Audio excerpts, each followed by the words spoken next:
Alright, level 1 runs in Dark Souls. In every Souls game there are certain go-to weapons for such a challenge, which in Dark Souls 3 would mainly be the broadsword and the Dragon Slayer axe. You also have your go-to melee weapons in Dark Souls 1, but in that game you also have the entire arsenal of pyromancy spells available. Not to mention that there isn't even a difference in damage output compared to a leveled character, since no scaling or stat requirements are involved. So even at Soul level 1, you can be a true pyromancer in that game. Although personally I believe that a guy serving his wife cake after a candlelight dinner on their anniversary is a true pyromancer. But contrary to hot and haute cuisine, the takeaway here is that Dark Souls 3 is quite a bit different. Not to mention that you require FP, as well as Ashen Estus to restore it. Fortunately, you can go to Andre if you need a lot of Ashen Estus to allot your Ashen Estus to a lot of Ashen Estus. But all in all, for the most part in a level 1 run, you would definitely stick with melee weapons. Nevertheless, that doesn't mean that you have to, or that you don't have any efficient alternatives. In other words, what would it be like to go through Dark Souls 3 at Soul level 1 without dealing damage using any melee weapon? What kind of damage does that entail? Well, it's elementary, my dear Watson. Well, at least for the most part it will be. And there's a whole school of thought around that, called elementary school. Which sounds very simple, but hey, let's hope that all these fire, lightning, dark and magic attacks aren't going to drive me elemental.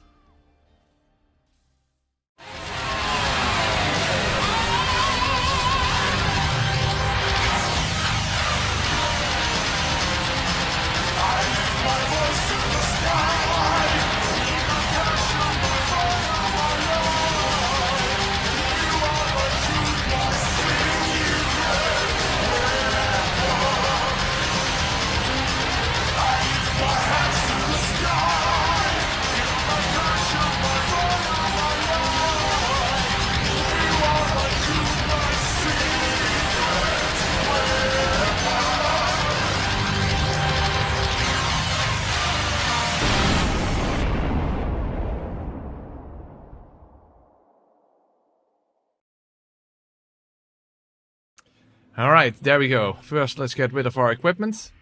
And of course, extremely important is going to be this little flask over here. The Ashen Estus. In fact, a lot of the difficulty in this playthrough will simply come from the fact that I will have to use a lot of Ashen Estus. When do you most often take a hit? Well, when you're drinking your Estus flask. First, before anything else, in order to even make it past Gundyr, I need to go and collect regular firebombs. Okay, black firebomb and regular firebomb. And open hand parries in order to get sufficient damage out of it, because you barely have enough damage, especially level 1, to make it past Gundyr with only firebombs.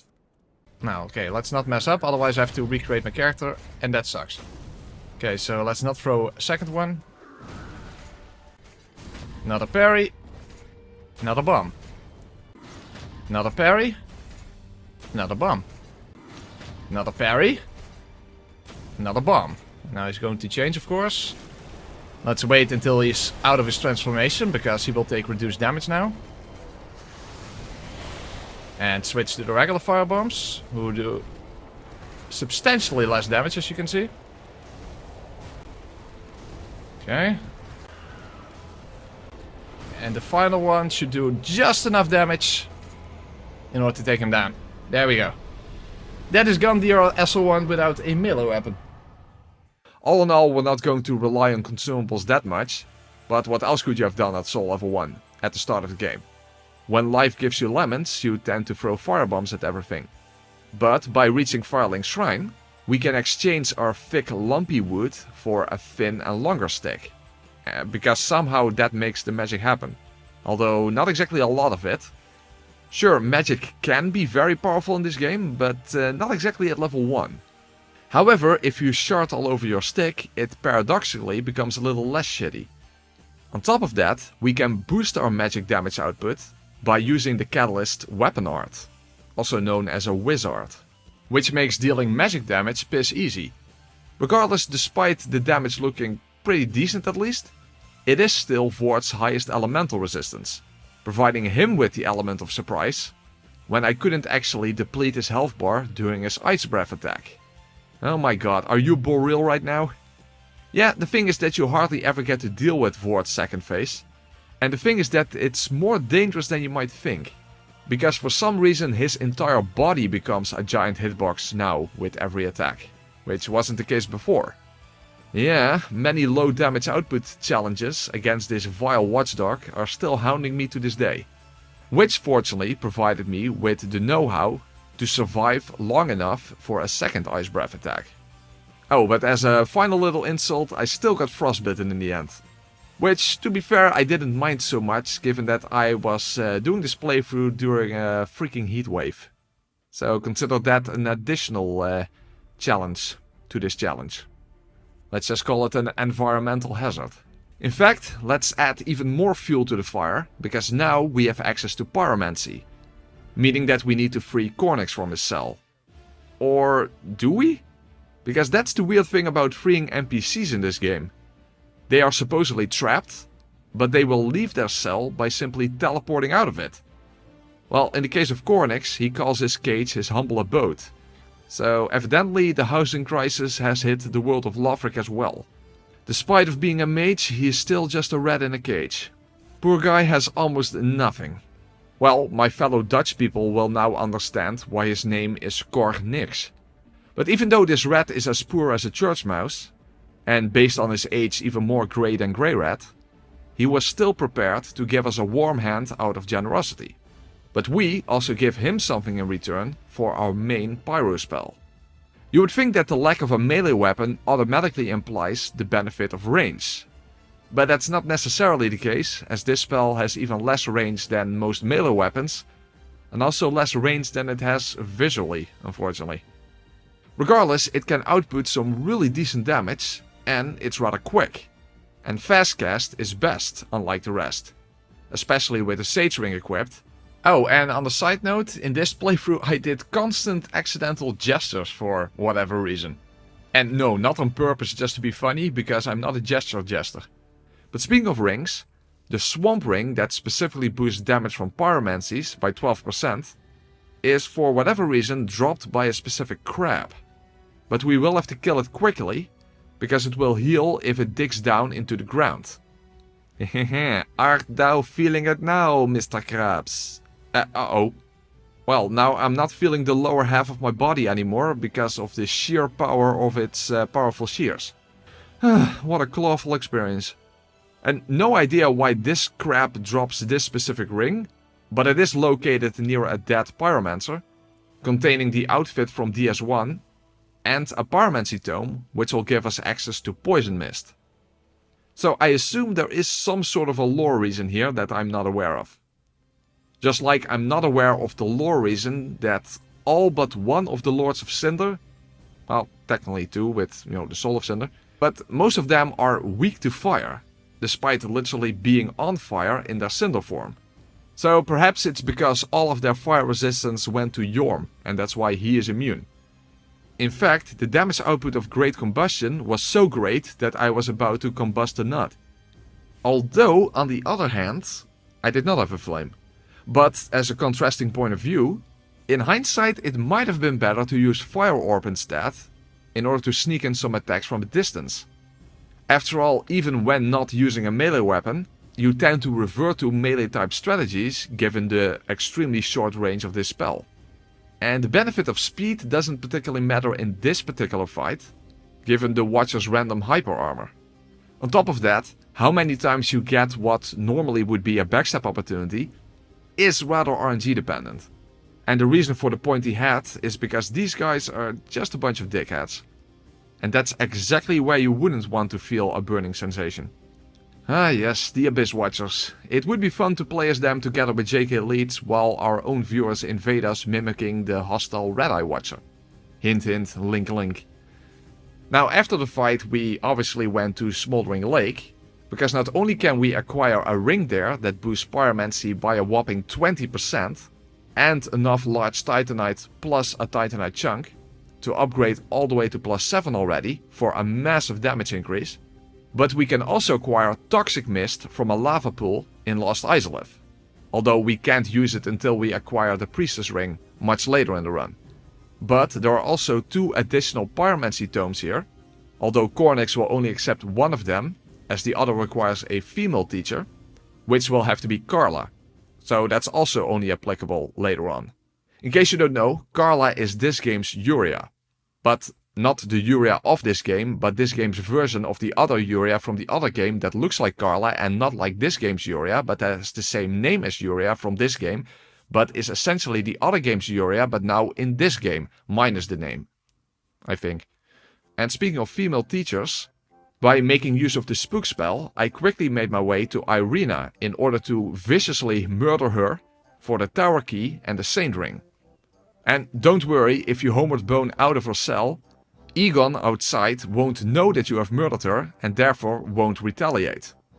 Otherwise he would be like, curse you! Oh wait, no, that's the other Egon from the other game, not the Egon in this game. This game's Egon is voiced by Graham Fox, not to be confused with the Metal Gear character. After all, the character with Grey in its name in this game is Greyrat, who was voiced by the same guy who voiced Liquid Snake in Metal Gear, but not Grey Fox. He also voiced Gavlan in Dark Souls 2, you know, the one with the wheel. Not the Ligarius one though, because that's from Bloodborne. Dark Souls 2 is the game that also has Lucatiel, who was voiced by the same lady who voiced Irina, the lady who we just murdered behind the back of this game's, and not the other game's, Egon. I hope you guys are taking notes, because there will be a written exam at the end of the video. Speaking of notes, although our damage against the Crystal Sage was more than sufficient by now, it's still the case that surviving with a small health bar can be a bit of a problem when all the clones are out. And the thing is that I never bothered to learn or keep notes on the crystal patterns indicating the exact spawn location of the real sage. That is real as in compared to a clone, as there is another crystal sage in the game who is just as real, but not a clone, but instead his or her sibling, as their genders are never actually specified in the game. But a viewer told me that given that he also never memorized the crystal patterns, when doing a high level challenge, he had someone who did know on voice chat in order to tell him where to go next. And you know what? You gotta respect that. If you aren't as wise as a sage, simply follow the wisdom of one. Unfortunately, when it comes to sorcery, very little can be used at level 1, and nothing that you can use is really worthwhile anymore to begin with. So we're not following in the sage's footsteps by acquiring his crystallins. However, despite the fact that we technically can't use it either, in the Cathedral of the Deep we can acquire the Saintry Belvine. Because even if you don't meet the stat requirements, merely holding it will massively increase your spellcasting speed. And it can therefore replace the Sage Ring. After all, we only have 4 ring slots to work with, and we will quickly have more than 4 that we would like to wear at the same time. But obviously that's not an option. Right? You know, people watching during the live streams recommending 5 billion rings at the same time? Well, one of those rings is obviously Lloyd's Sword Ring, which provides a general 10% damage boost, which can be acquired along the way towards the Deacons. However, we are not actually going to them yet. Instead, we are going to fight the Dancer early on.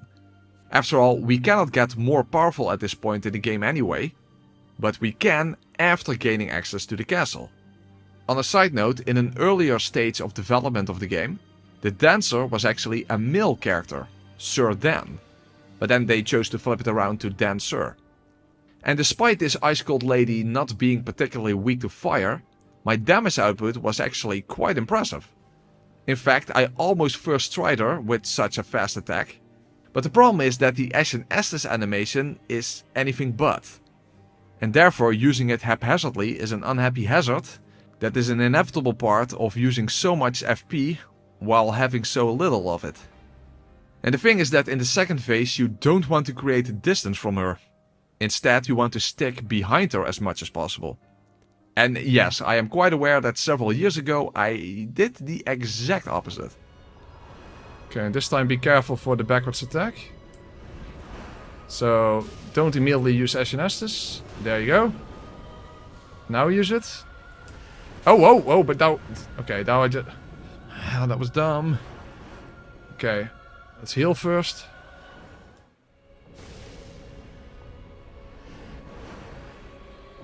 Attack.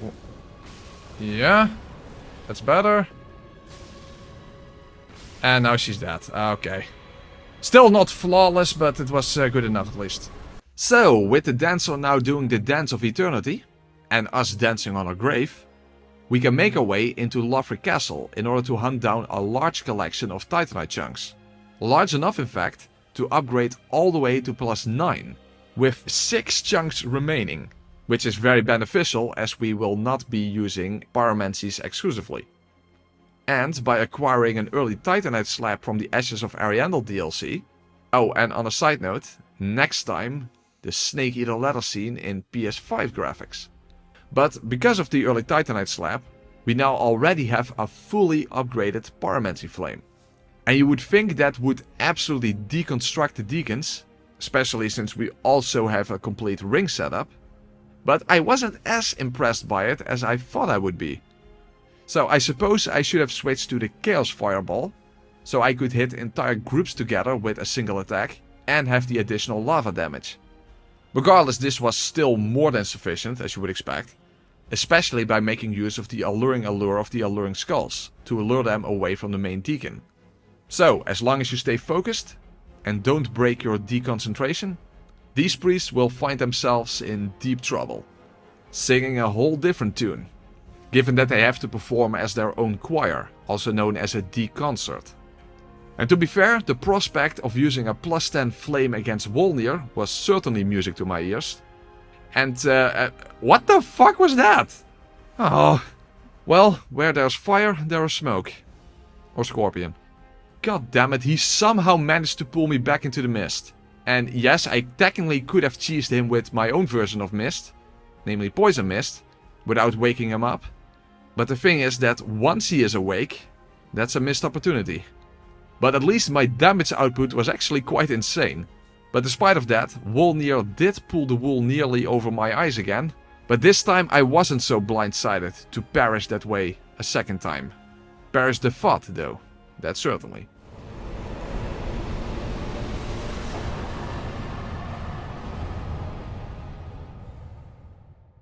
But now, with access to Aerfil, we will need to face the fact that Yhorm cannot perish at all from any of our pyromancies that we have access to.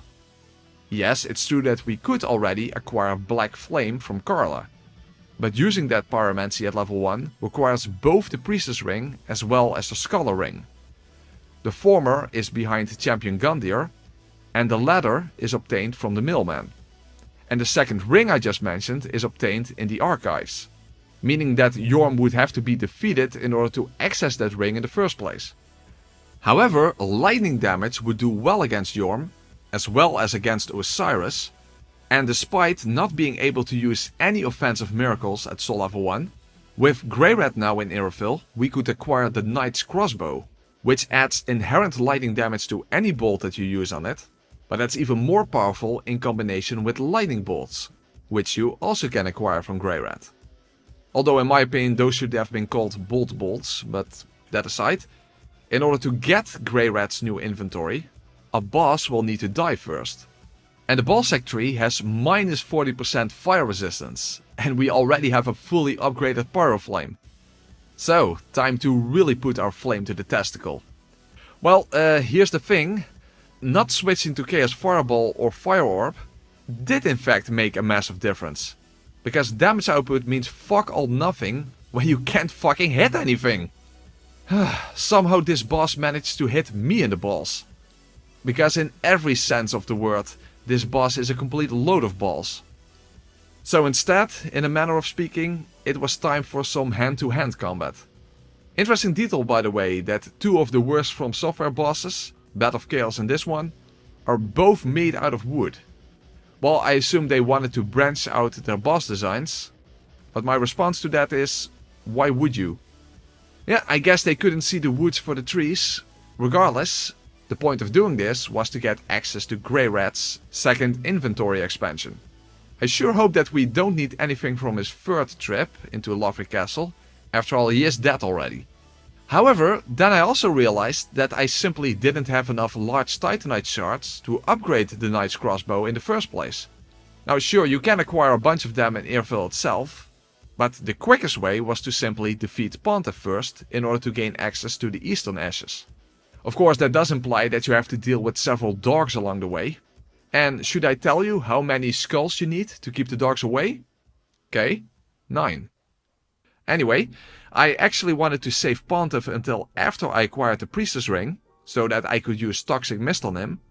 But now I'm fighting him earlier than expected. There is an alternative method, but it is a rather shitty one. Especially considering that when after doing it successfully, you can still get stuck in a corner and then you have to do it all over again. Well, lore-wise he is the most evil character in the game. And to be fair, the people of Lothric should already have been suspicious of him when he started to offer the local youth candy while driving around in his sullied van. But therefore it was appropriate for me to sully his face. Okay, time for the Dung Pies.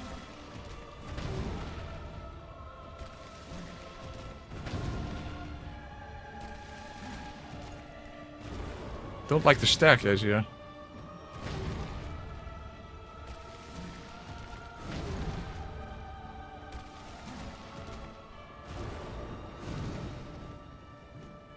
Hey, hello.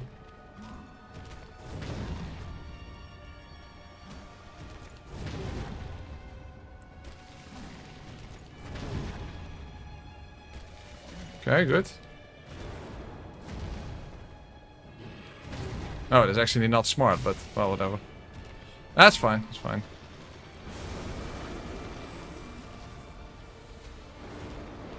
Why is he doing that?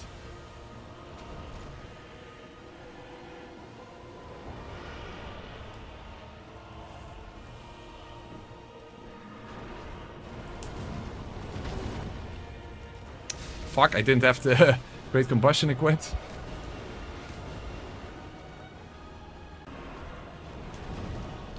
Oh, huh? He got stuck. Wrong sword. I might have been able to sneak hit him, but no, it's not very safe. So, is enough to kill him? Yeah, it is. Alright. See, it takes a bit more effort to do it this way, but hey, it worked out.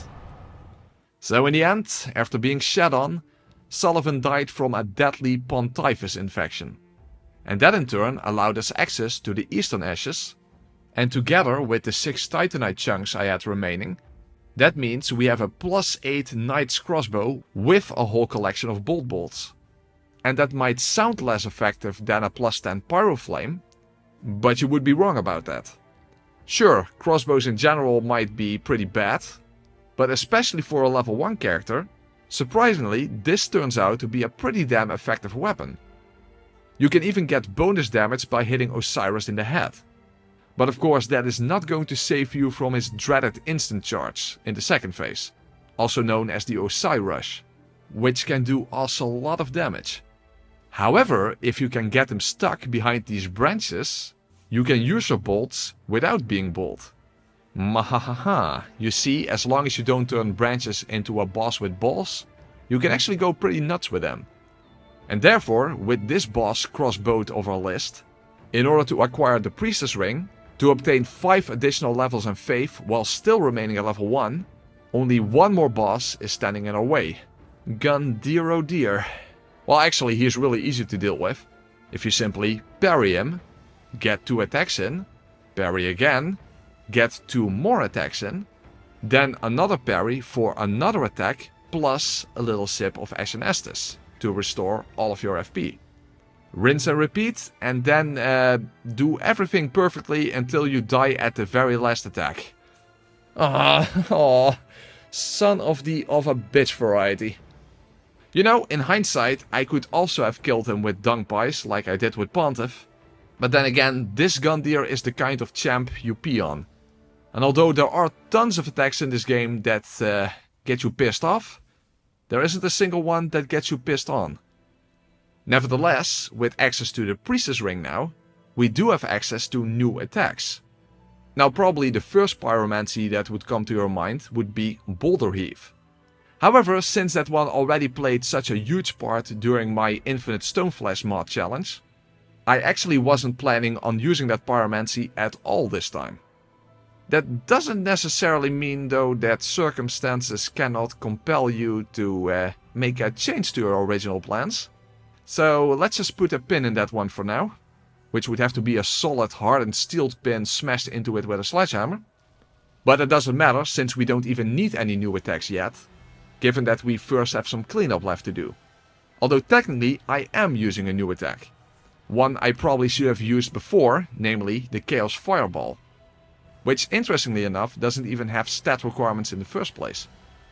Not that Great Combustion wouldn't be great to get quick multiple hits in on Aldrich, but the benefit of a true ranged attack is that it allows you to stay outside of the fire on the ground during the second phase. Which makes correct positioning in that second phase obviously a lot easier to do. Which is important since I'm playing on console, meaning we don't have the benefit that PC players have, who have the ability to instantly delete this boss from the game by pressing Ctrl-Alt-Ridge. And it did make me wonder whether Chaos Fireball would be as effective against Dragonslayer armor, given his shield. Perhaps Great Combustion, while using a melee type approach, would have been the more effective approach. Regardless, he is quite weak to fire, which is strange since it's an armor set specifically designed to fight against dragons, and it's weak to fire. Sounds like a bit of a design flaw in my opinion, but there you go. If I could throw it quickly. Yeah, worked out. Damn, damage is great.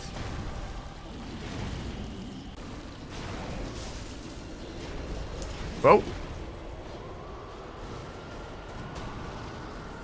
That one he blocked. Okay, now the butterflies are going to be dicks. Ooh, behind me. That's a good thing.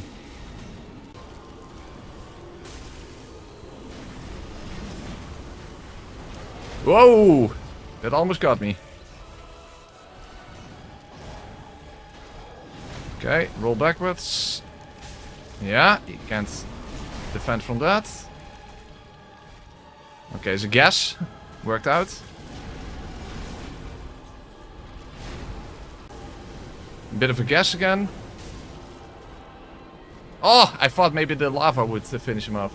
Hey, hello! Lock on! Okay, this should be it. This should be it. Oh, I blocked it. What a dick. Now it doesn't matter anymore. Okay. Maybe Great Combustion would have been a little better, but hey. Doesn't really matter. Worked out perfectly fine. Worked out perfectly fine. Now, with Yorm still alive, we cannot enter the archives yet. However, there are still a few things I need to acquire before that. First one is the Lightning Clutch ring before the Ancient Wyvern. And when it comes to the Wyvern, because of the Priestess ring, I can now make use of Toxic Mist, which you can stack with Poison Mist, and then you can speed up the process with Lightning Bolts. And now with a 50% damage boost from the ring I just picked up. And afterwards I can go and acquire the Dragon Chaser's Ashes in order to purchase Titanite chunks, and next to Havel we can acquire a Titanite slab. In other words, now we have a plus 10 Knight's Crossbow, which remember is a lightning crossbow, with lightning bolts plus the lightning ring. So it might spark your interest to see how shockingly effective that is against Yorm.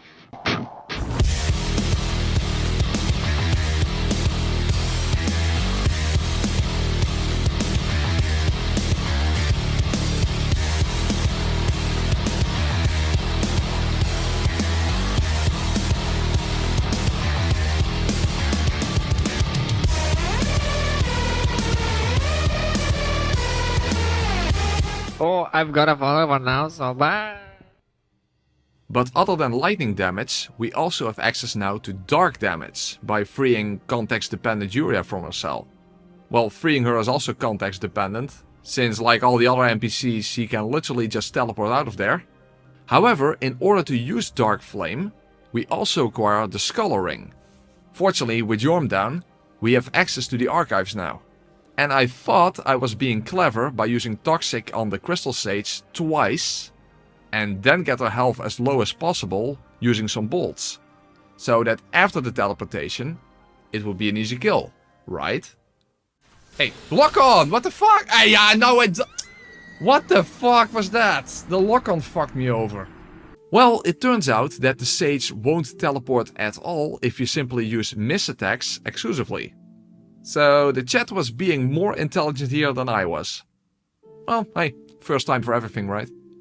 Regardless, I can now literally increase my intelligence by using the Scholar Ring, which does more than just give me access to Black Flame, because by farming the Storyteller staff from this Corvian, who died so many times in a row that he indeed would have quite a story to tell. Fuck me, random drops are the worst gaming mechanic ever invented. But the thing is that if you would represent the damage that this version of poison does, compared to not just regular poison, but even to toxic, using the analogy of a skyscraper, then the Storyteller staff is stories taller than Toxic Mist. But the great thing is that you can stack them together for a massive damage over time effect. Now of course only few bosses can be poisoned and toxic in the first place. And for some of them it's not even really worthwhile doing it in the first place, like with the King of the Storm. But of course that is another example of where the lightning crossbow shines. Of course, contrary to that, the Nameless King is lightning resistant and immune to poison and toxic. But there is where Black Flame leaves more than merely his name in the dark. 2 and 3. Wait for a vertical attack or for him to move away. Yeah, that would be it. 1, 2, and 3. Ashen Estus. Move backwards. Roll into it. 1, 2. Wait for a vertical attack or for him to move away. Very nice. Okay, no greed. 2 and 3.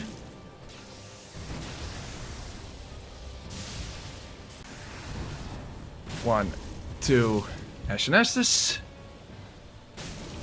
Whoa, ooh. Okay, a little bit risky, but worked out.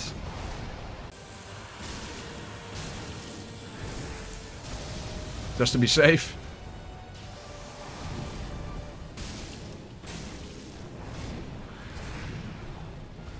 Don't get greedy now, we're at the end of the fight. Don't get greedy. There's not necessary. Ashen Estus. Roll and finish it. Awesome. At least now only the Twin Princes are remaining in the main game. I think the damage is going to be fine. The annoying thing is going to be the reload time. That is, I think, is going to be the issue. Oh, yeah, damage is fine.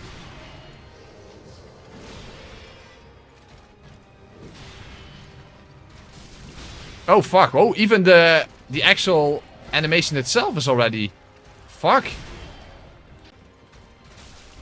You see? Wow, that sucks. Even the animation itself is already too long. Okay, maybe then I am better off with Great Combustion. But yeah, then I have to constantly juggle my fucking Ashen Estus.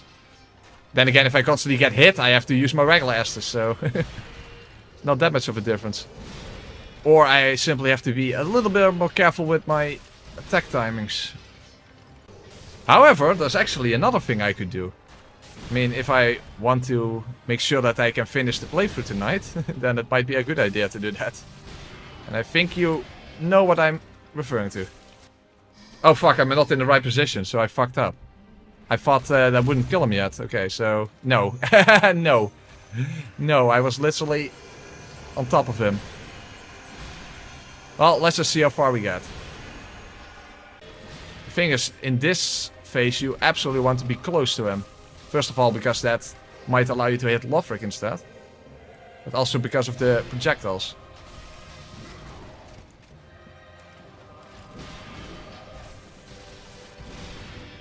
Maybe we'll be fine. Damn it, I really, it's really annoying the reload time. Oh, nice loop here. Was a nice loop. See, because I wanted to attack there, but instead I had to reload.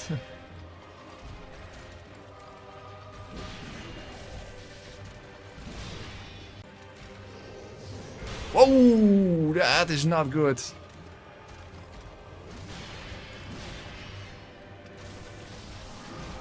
Okay, let's heal for Avoid Sword Ring. Well, the extra health I have because of the Prisoner Chain is definitely making a lot of difference this fight. Because under most circumstances with other weapons, you tend to get one shot.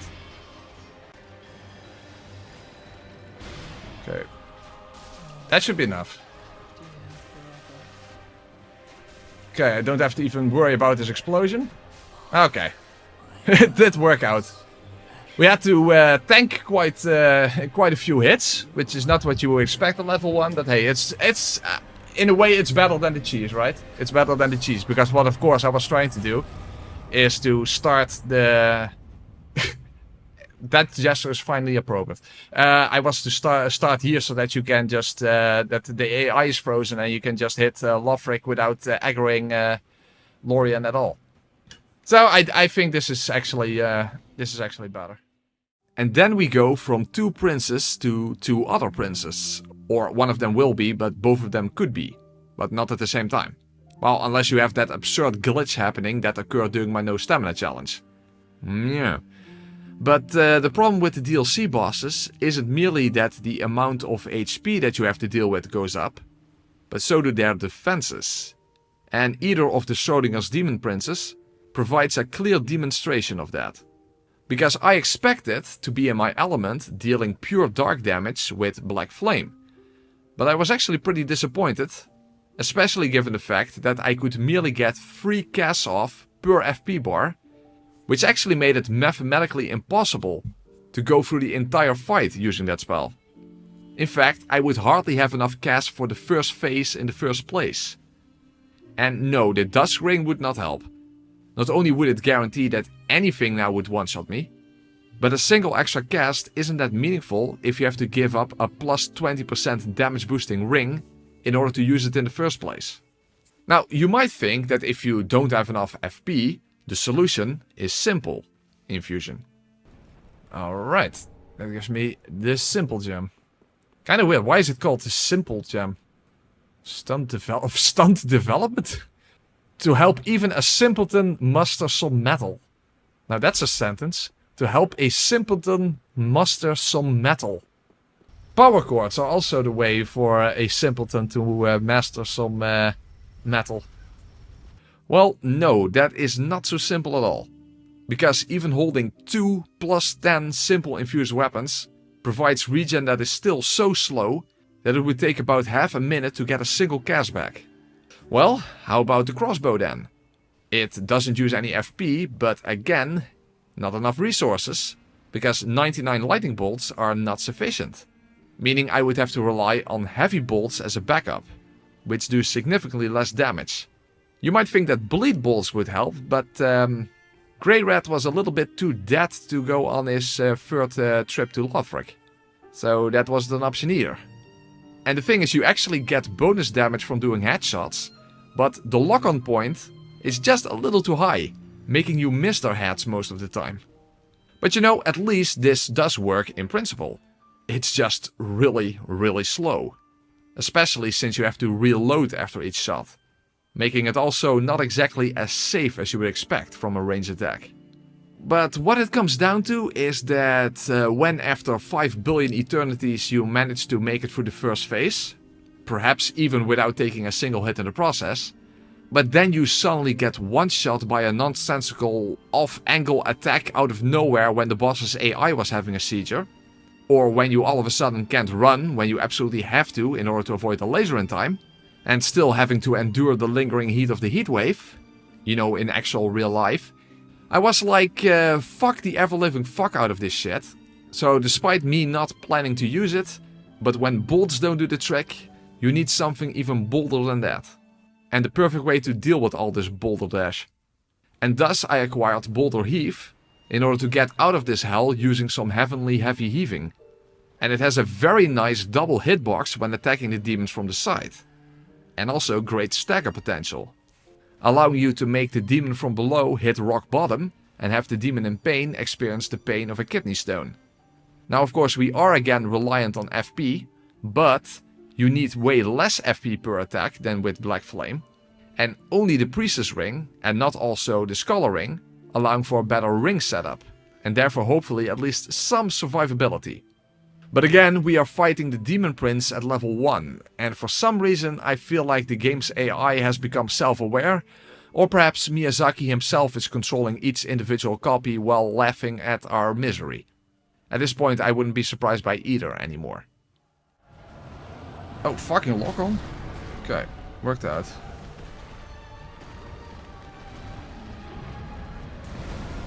Okay. Uh-oh, no, not good.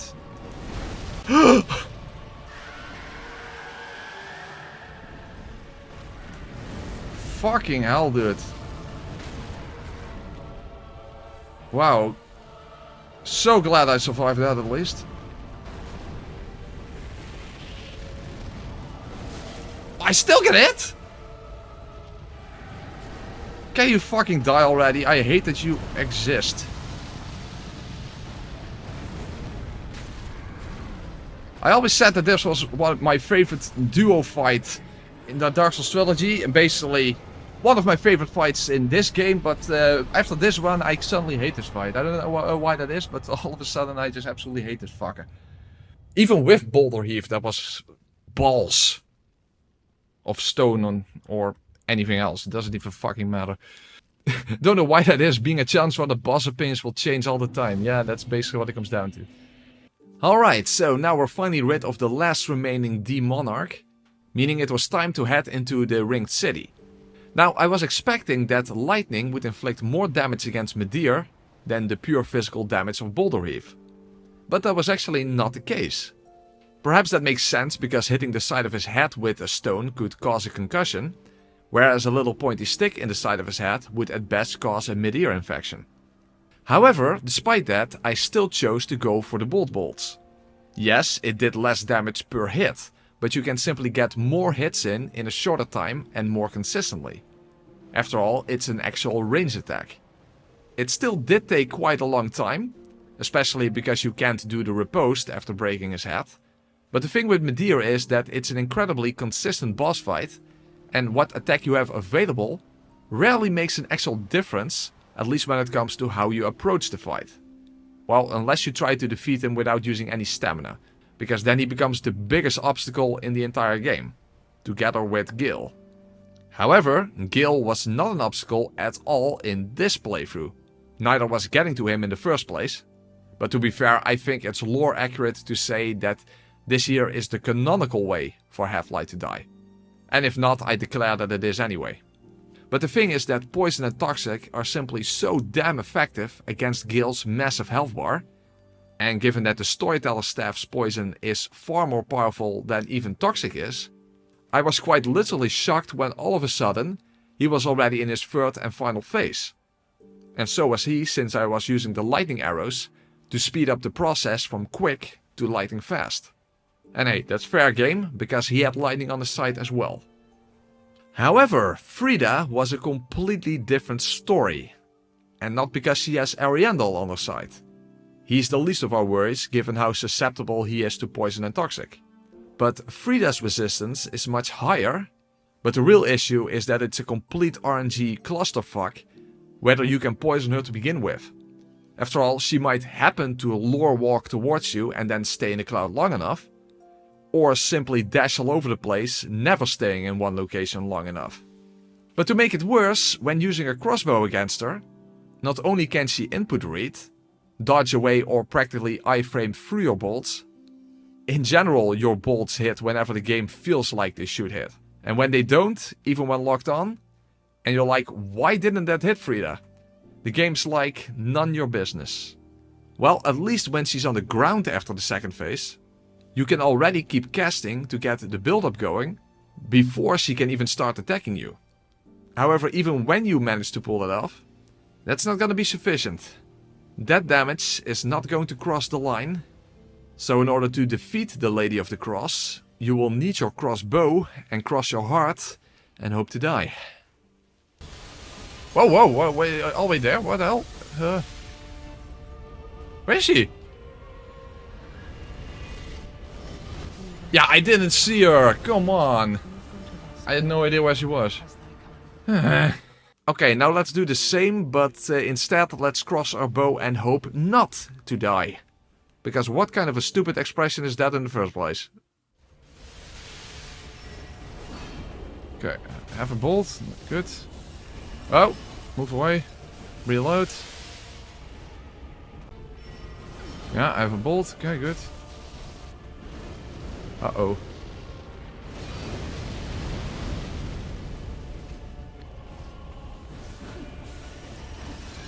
Bolt. Oh, I miss! God fucking damn it.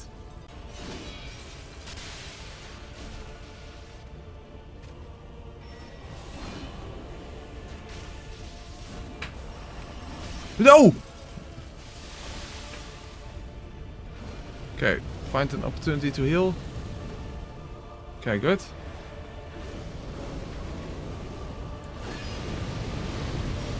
Okay. No. Reload. No more poison.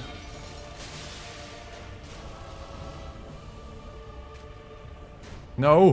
Whoa. Ooh. Come on, 3 bolts or something.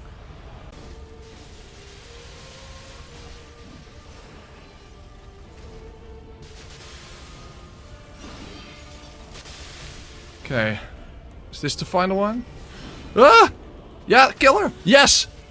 I didn't choke. I didn't choke. Fucking hell. Woohoo.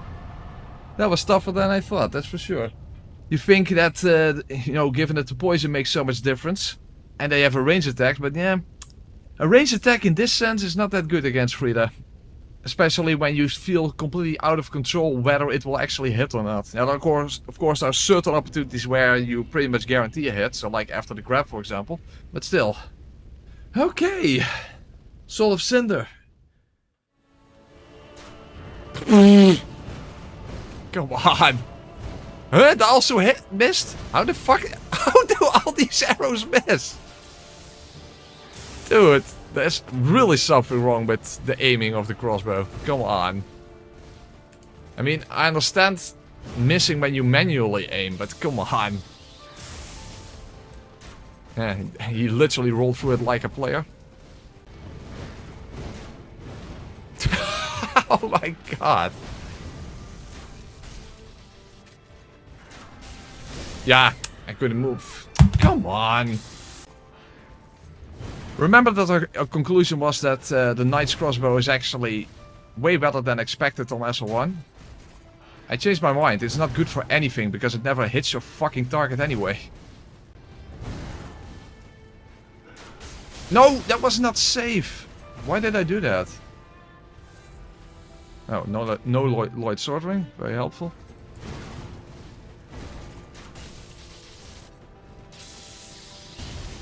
The first phase is way harder than the second phase, but I'm messing up on the second phase.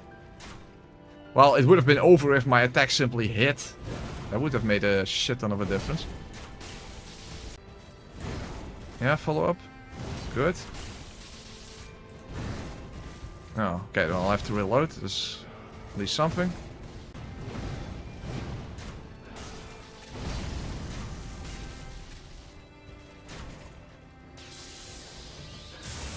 Reload.